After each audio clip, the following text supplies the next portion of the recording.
7 जन्मों के लिए मृत्यु लोक में मेरे भक्त बनकर रहो या अगले 3 जन्मों तक मुझसे शत्रुता निभाओ, फिर वैकुंठ लौटकर आ पाओगे। चयन तुम्हारा है। 7 जन्मों तक आपसे वियोग नहीं झेल पाएंगे प्रभु। आपका शत्रु बनकर 3 जन्मों में पुनः यहां लौटेंगे। मेरी भक्ति छोड़कर शत्रुता निभाना स्वीकार कर लिया जाए। इसके 2 कारण हैं। पहला तो ये कि आपसे शत्रुता कर हमारे जन्म शीघ्र ही समाप्त होंगे। दूसरा ये कि भक्त भले ही अपने भगवान को क्षण भर के लिए भूल जाए, परंतु एक शत्रु अपने शत्रु को कभी नहीं भूलता। हर लम्हा, हर क्षण हम आपको स्मरण करते रहेंगे। केवल एक विनती है आपसे, हमारी 3 जन्मों में हमारी मृत्यु आप ही के हाथों से हो, ताकि मृत्यु से पूर्व हर जन्म में एक बार हमें आपके दर्शन प्राप्त हो प्रभु। हाँ प्रभु, हमारी मुक्ति आपके ही हाथों से हो। जय विजय, उठो। तुम्हारी विपरीत भक्ति में भी मेरे लिए प्रेम छुपा है। मैं केवल अपने 2 भक्तों से नहीं, अपने प्राणों से भिन्न होने जा रहा हूं। मैं तुम दोनों को वचन देता हूं, मृत्यु लोक में उन सभी 3 जन्मों में मैं ही तुम्हारा उद्धार करूंगा। और केवल यही नहीं, लक्ष्मी नारायण के वियोग का कारण भी तुम ही होगे और उनके मिलन का मार्ग तुम्हारी मृत्यु।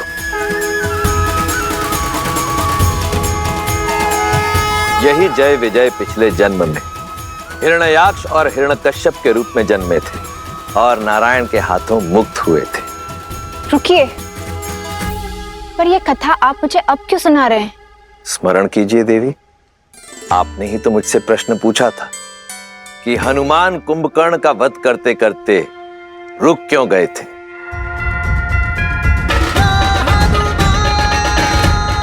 तुम बहुत सौभाग्यशाली हो, क्योंकि तुम्हारा अंत मेरे हाथों नहीं, मेरे प्रभु श्री राम के हाथों लिखा है और मैं नियति में हस्तक्षेप नहीं करूंगा। इस जन्म में विजय ने कुंभकर्ण के रूप में जन्म लिया और वचनानुसार उसका उद्धार किया नर रूपी नारायण अर्थात प्रभु श्री राम ने। और श्री राम का परम शत्रु, मेरा परम भक्त लंकापति रावण जय का पुनर्जन्म है। और अब समय आ गया है कि इस जन्म में भी पाप का अंत हो, मर्यादा की स्थापना हो और धर्म की विजय हो।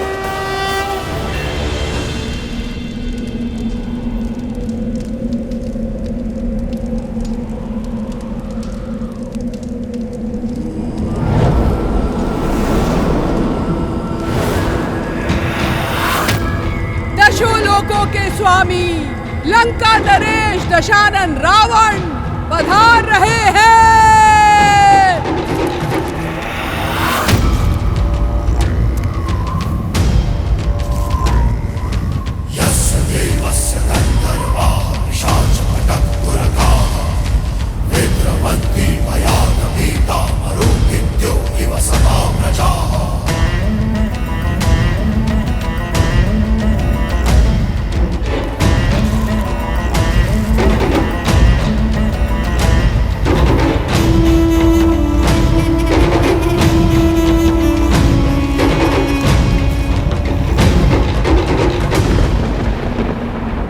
इस विकट युद्ध का अंत करने जा रहा हूं।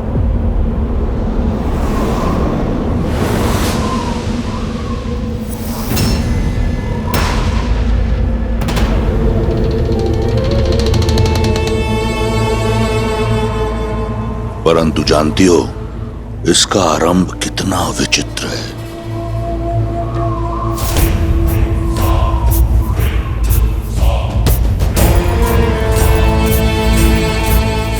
एक शिव भक्त बालक था। समय, भाग्य, परिस्थिति और पिता सबसे छला हुआ। ठान लिया उसने कि वो सब पाएगा, प्रहार से, प्रयास से, और पाया भी। त्रिलोक का सबसे बड़ा राजा बना वो, सबसे शक्तिशाली और महादेव का परम भक्त भी। समय बीता, सुदूर उत्तर की ओर एक राजा ने अपनी कन्या के लिए एक स्वयंवर रचा। शर्त थी महादेव के पावन धनुष पिनाक को उठाना। सभी राजाओं को निमंत्रण गया। महादेव के उस परम भक्त के अतिरिक्त उससे यह दुस्साहस सहा नहीं गया। वो बिना किसी निमंत्रण के उस स्वयंवर में गया। मंशा केवल एक थी, महादेव के पावन धनुष को पाना, उसे लंका ले जाना।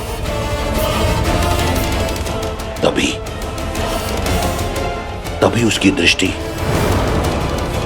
उस कन्या पर पड़ी, और ना जाने कब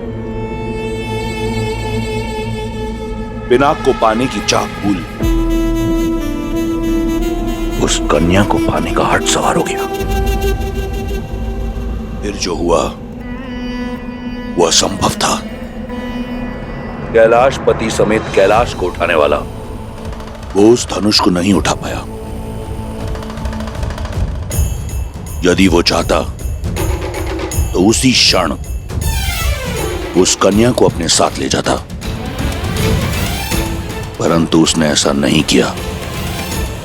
लौट आया वो, समझाया स्वयं को कि कदाचित उस कन्या को पाने की चाह महादेव की भक्ति से ऊपर रख वो दंड का पात्र था। दूर रहा वो उस कन्या से, परंतु समय का चक्र फिर घूमा। उस कन्या की स्मृति ने एक बार फिर लंकेश का द्वार खटखटाया। असफलता का वो घाव एक बार फिर हरा हो गया। पिनाक ना पाने की चाह और उस कन्या को ना पाने की आह एक बार फिर जीवित हो गई। और उसके बाद जो हुआ वो ये संसार जानता है।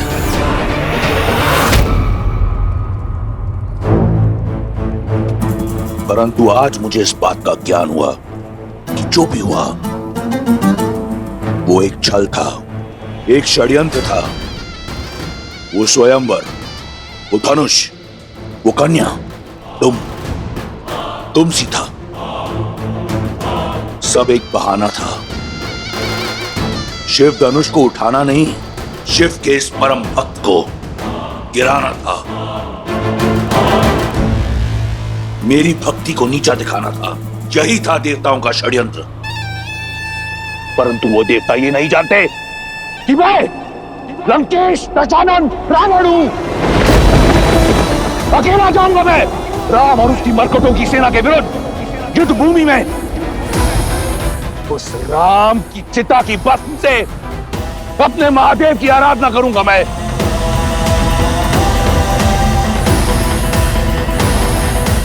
अंत समय में सारा जीवन आंखों के सामने घूम ही जाता है दशानन।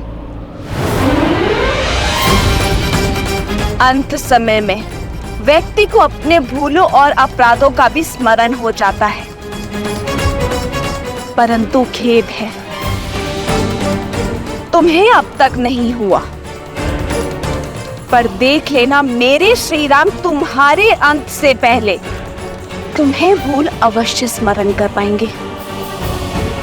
भलाई, बुराई, धर्म और अधर्म के इस अंतिम युद्ध में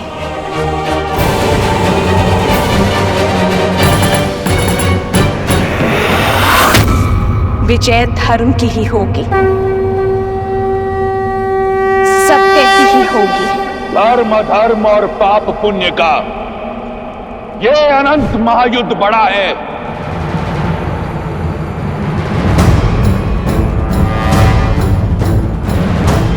सत्य है क्या और भ्रम है क्या, ये प्रश्न सदा से अमर खड़ा है।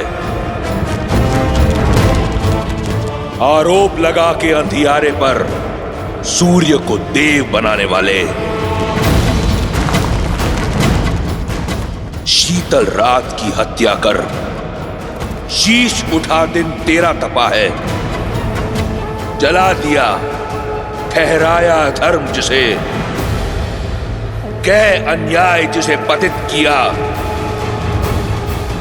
आहुति दे उस कथित अधर्म की,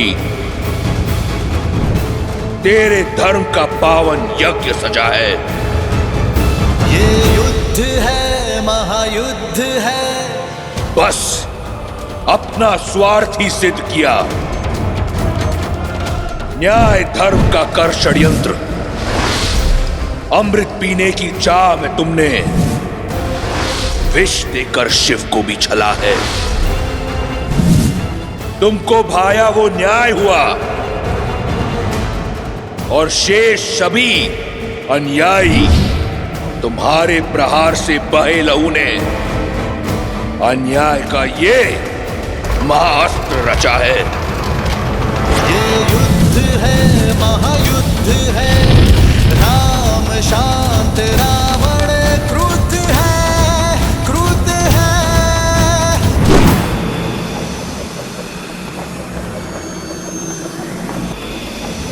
गंधक,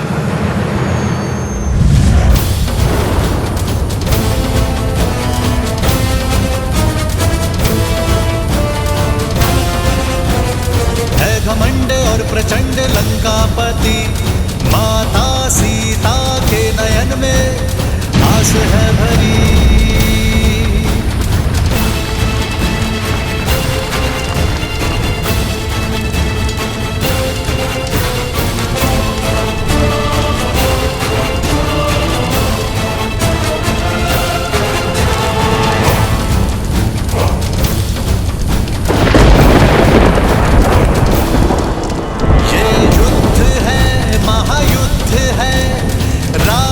शांत, रावण क्रुद्ध है, क्रुद्ध है।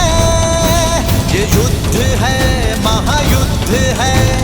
राम शांत, रावण क्रुद्ध है, क्रुद्ध है, क्रुद्ध है।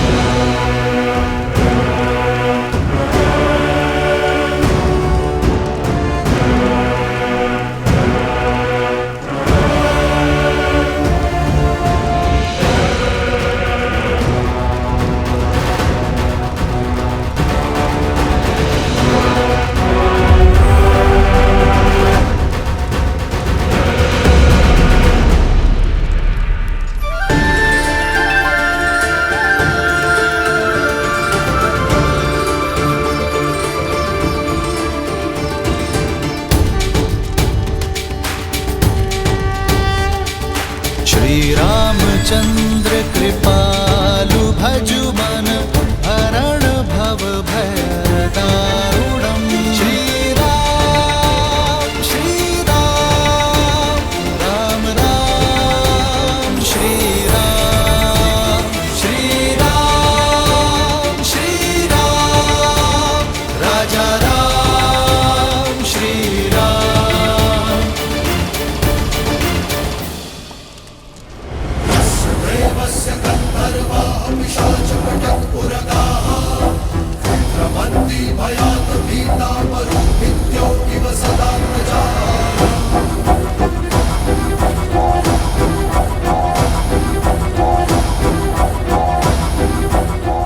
चौंक गए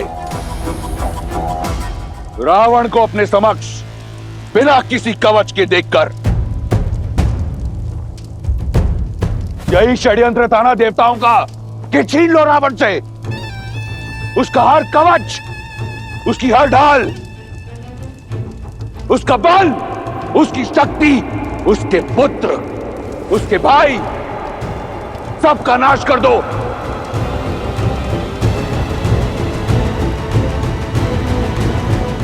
उसके उपरांत रावण का संहार होगा।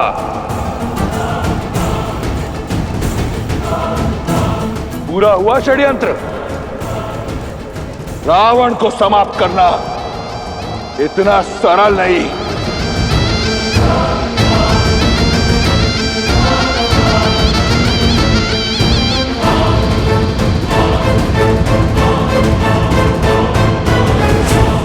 प्रतीत होता है कि उन देवताओं को स्मरण नहीं कि मैं वो दशानन हूं जिसने अपने बल से लंका पाई,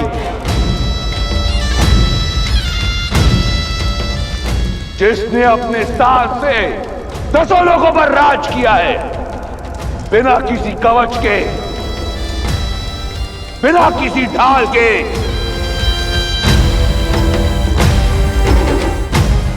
सुन रहे हो देवताओं? राक्षस हूं मैं, राक्षसराज रावण हूं मैं।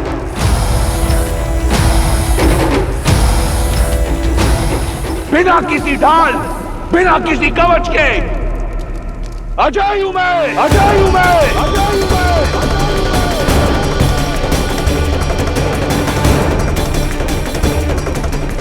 कोई मुझे मार नहीं सकता।